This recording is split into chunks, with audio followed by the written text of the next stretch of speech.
Bonsoir et bienvenue pour cette soirée de l'Agora Mobility Management. Ce soir, nous allons parler des technologies du futur au sein de nos entreprises avec un jeune invité, spécialiste et expert de ces questions, Florent Pellissier, qui est chef de produit chez Microsoft.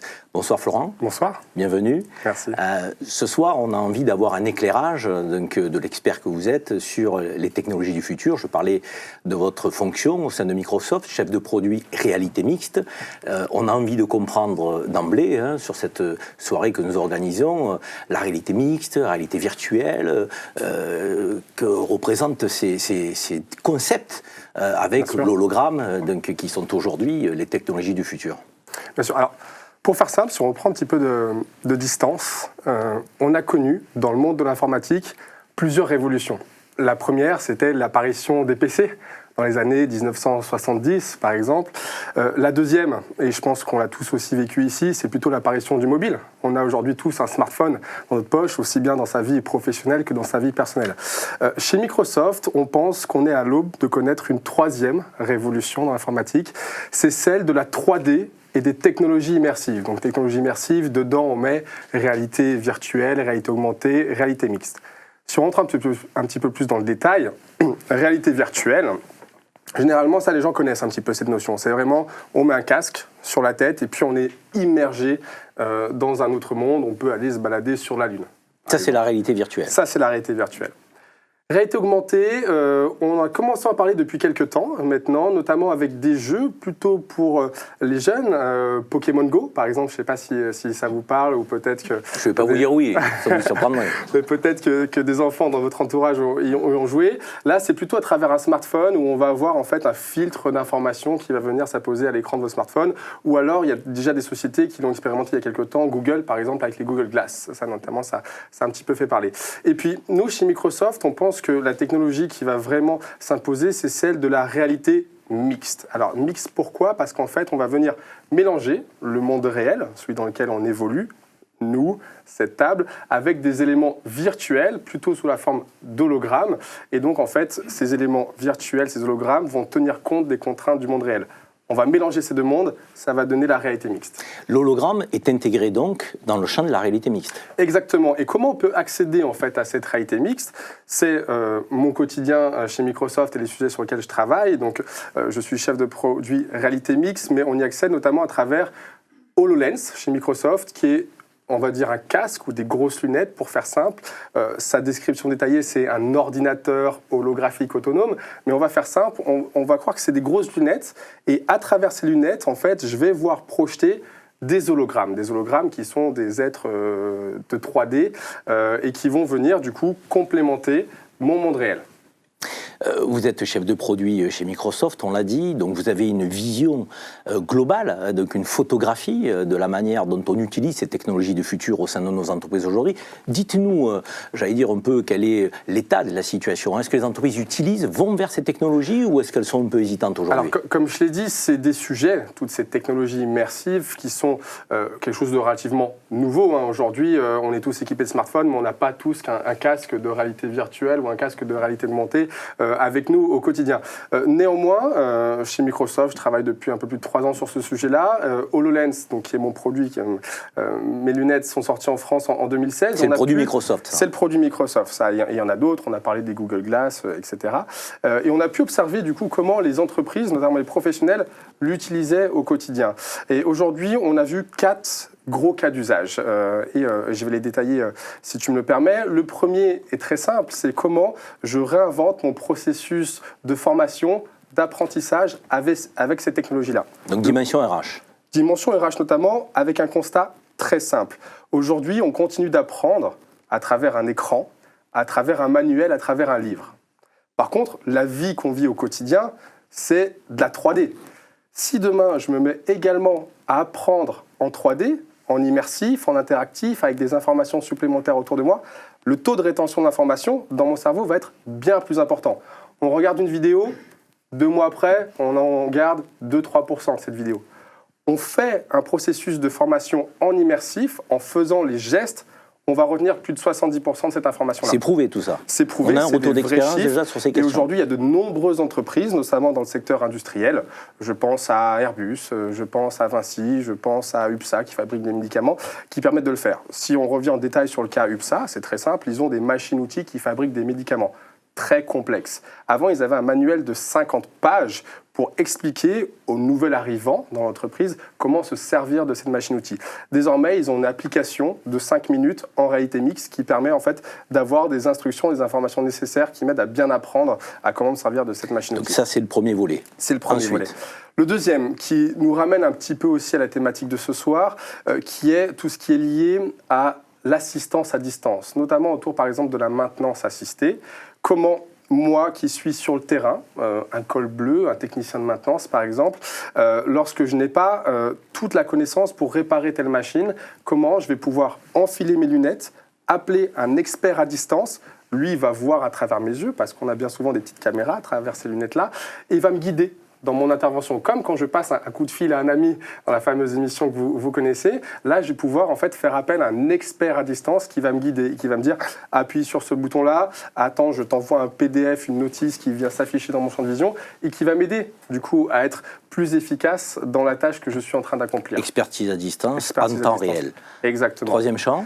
Troisième cas d'usage, c'est vraiment tout ce qui est autour de la production assistée et, on va dire, du clone digital. Je m'explique là-dessus. Bien souvent, sans faire appel cette fois à un expert à distance, j'ai quand même besoin d'avoir des informations dans mon champ de vision. Vous avez sans doute monté un meuble Ikea dans votre vie.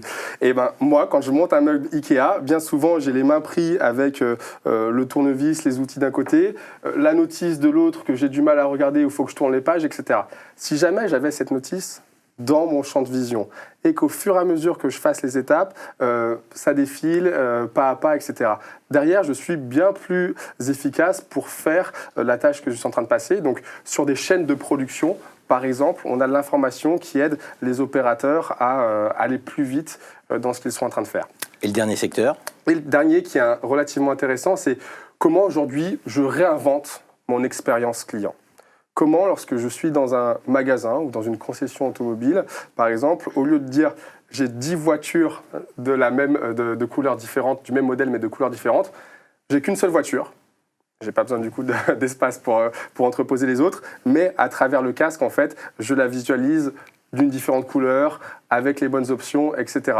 Ou comment, lorsque je rentre dans un magasin, par exemple pour préparer mon prochain voyage, je mets un casque de réalité virtuelle et je me projette sur le pont du paquebot de la croisière que je suis en train d'acheter.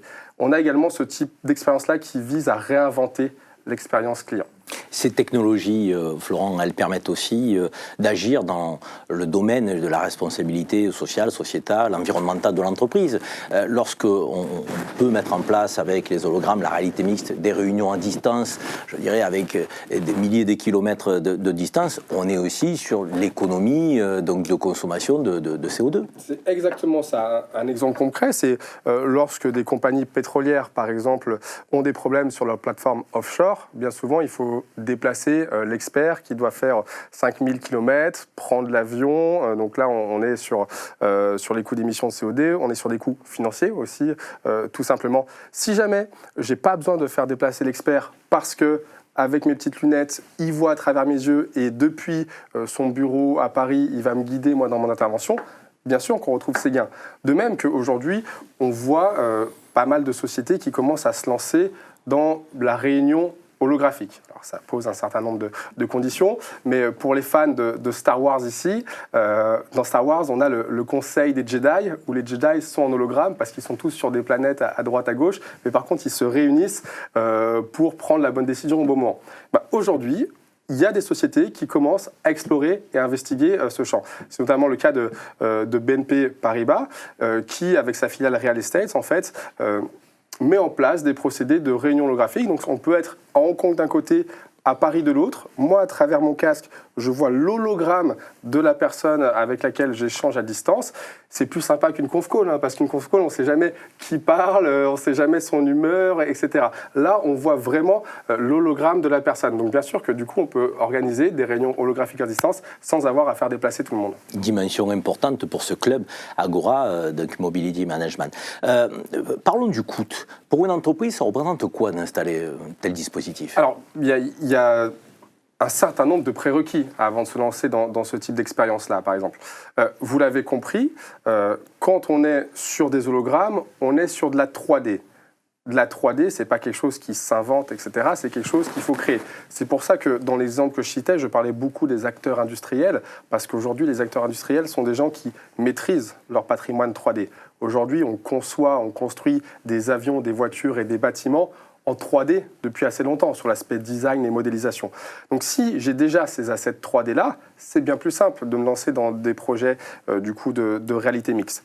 Si on revient sur l'exemple des hologrammes, l'hologramme d'une personne, votre hologramme, il ne va pas apparaître comme ça. Il va falloir également des capteurs, par exemple dans la pièce, qui vont vous modéliser de façon à pouvoir restituer cet hologramme-là.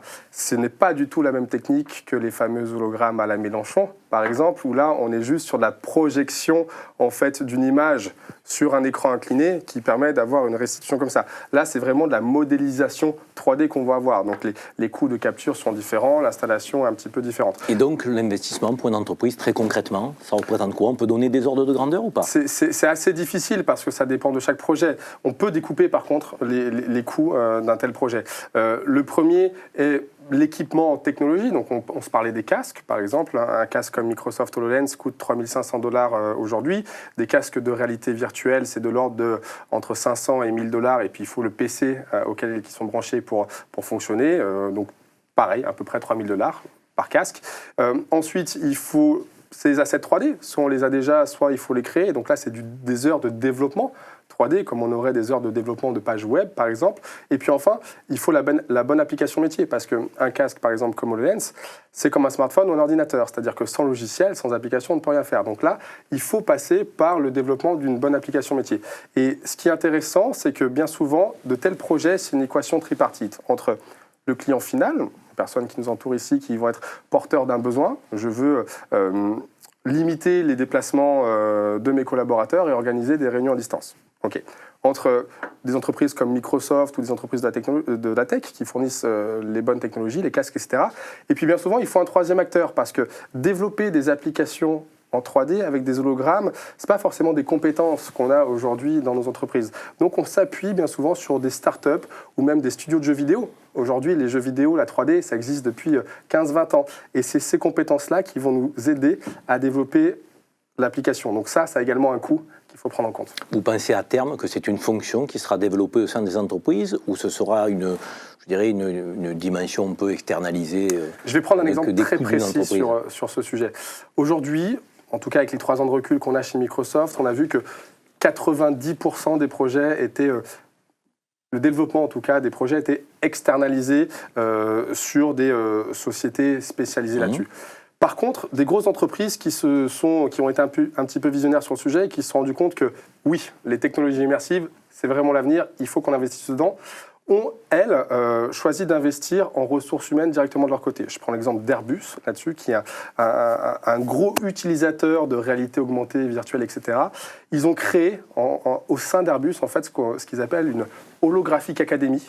Donc aujourd'hui, c'est plus de 100 personnes au sein d'Airbus avec des compétences de développement 3D pour créer un ensemble d'applications qui vont répondre aux besoins métiers d'Airbus, qui vont répondre aux personnes de Airbus qui font des ressources humaines, qui font de la production d'avions, qui font de la maintenance de satellites, qui font du design d'hélicoptères. Et ça, c'est intéressant parce que du coup, Airbus ont été un petit peu les premiers à investir en avance de phase dans ce sujet-là et surtout dans l'humain, en recrutant plus de 100 personnes sur ce sujet. Florent, qui détient le pouvoir dans ce domaine? Les Chinois, les Américains, les Européens? Alors, comme c'est très disparate entre ceux qui fournissent la technologie aujourd'hui, c'est des compagnies comme Microsoft, comme Google, Apple bientôt sortira sans doute un casque de réalité augmentée. Donc on peut dire que c'est très Américains au global de ce côté-là. Néanmoins, comme toute technologie, on voit de plus en plus les acteurs asiatiques se lancer dans ce sujet-là. Par contre, ce qui est intéressant, c'est que le savoir-faire, aujourd'hui, il est local. Si je prends l'exemple de la France, et c'est ça qui est très intéressant, la vingtaine de partenaires de l'écosystème avec lequel on travaille sont des pure players français. Et en France, on a notamment un savoir-faire autour du jeu vidéo.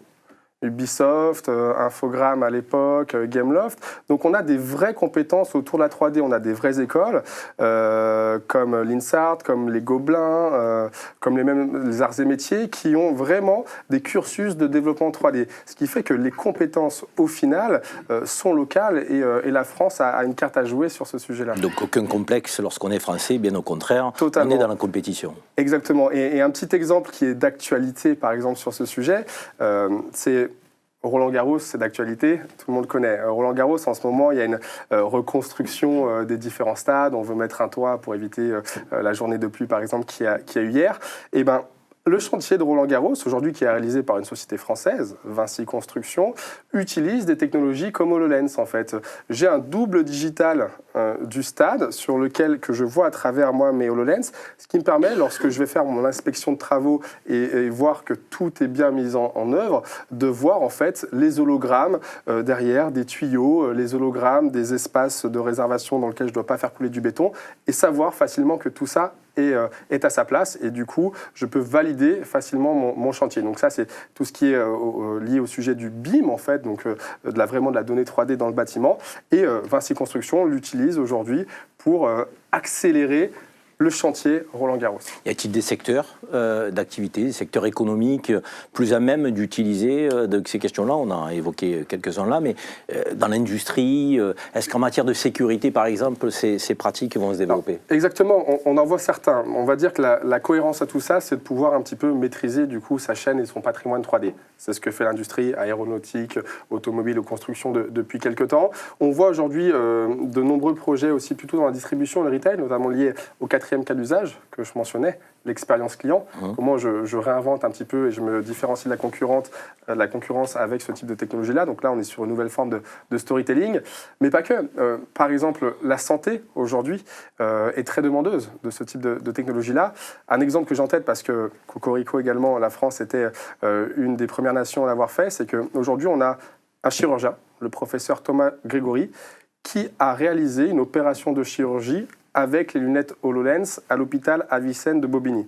Pour faire simple, quand on passe aujourd'hui un scan dans un IRM, notre corps, quelque part, est scanné en 3D. Mais jusqu'à présent, il était exploité par les médecins à travers plutôt des radios en 2D que je consultais comme ça. Avec des technologies comme HoloLens et la réalité mixte, du coup, ce scan, cet IRM en 3D, on va pouvoir l'exploiter pleinement. Et donc, ce qu'a fait le chirurgien, c'est que la patiente qu'il était en train d'opérer, il a pu repositionner sur elle un modèle, quelque part 3D de la patiente, de façon à savoir très très précisément où était l'os de la clavicule qu'il devait opérer en mettant une prothèse, et de façon à être plus précis dans son geste chirurgical. Donc, plus précis, on réduit les risques lors de l'intervention, on peut faire passer plus de patients, on limite les listes d'attente. Donc il y a vraiment derrière des attraits à l'utilisation de ce type de technologie-là. On a vu en vous écoutant, Florent, que ça concerne quand même de manière transversale toutes les fonctions d'une entreprise. Totalement. On a parlé d'une dimension RH, on a parlé de la dimension, j'allais dire, sécurité, on a parlé de la dimension relation client. Est-ce qu'il y a des écueils à l'utilisation de ces technologies ? Parce que je sais que vous êtes quelqu'un d'objectif, vous êtes jeune, vous êtes dedans, donc c'est pas Alice au pays des merveilles quand même. Est-ce qu'il y a des écueils à éviter? Alors, les écueils à éviter, c'est se poser les bonnes questions dès le départ en fait. C'est-à-dire que la technologie pour la technologie, comme on l'a vu parfois, ah oui, c'est sexy, comme vous le dites, ah oui, c'est sexy, ça, faut que je me lance dedans. Sans se poser les bonnes questions au préalable de à quoi ça va me servir. Je pense que c'est vraiment ça qu'il faut éviter. Et aujourd'hui, nous, ce qu'on encourage nos clients, nos partenaires à faire, c'est peu importe la technologie, c'est peut-être pas celle de Microsoft qui sera la bonne, mais posez-vous d'abord les bonnes questions. Quels sont les différents métiers que vous voulez réinventer ? Quels sont les collaborateurs à qui vous voulez donner plus de moyens ? Je prends un exemple qui est très important, c'est qu'aujourd'hui, les cols bleus sont souvent ceux qui ont été oubliés un petit peu dans la transformation digitale. On a tous aujourd'hui des smartphones, des tablettes, parfois des PC tactiles, etc., des bonnes solutions de conférence call. Mais la personne qui, elle, est dans l'usine, qui est sur le terrain, elle n'a pas forcément accès à tous ces outils-là. avec des technologies comme les réalités augmentées et mixtes, par exemple, on va pouvoir aussi redonner beaucoup de valeur à l'utilisation des nouvelles technologies pour ces populations-là. Donc ça, c'est très intéressant. Et puis après, nous, on a travaillé avec plein de clients pour valider l'utilisation de ces technologies sur la longue durée et voir qu'il n'y avait aucun inconvénient auprès des humains, ne serait-ce que sur l'aspect cognitif, cerveau, à l'utilisation de ce type de technologie-là. Merci Florent Bellissier pour cet éclairage, j'ai envie de dire précis, avec brio. On voit que la jeune génération qui est capable de nous convaitre, avec passion, authenticité. Donc j'ai envie de vous donner rendez-vous sur le site d'Agora de CNews Mobility. Cette soirée Agora Mobility Management se termine, mais elle se poursuivra, je vous le dis, dans un échange avec ceux qui nous entourent, un échange passionnant avec un jeune cadre passionnant. Merci de nous avoir suivis.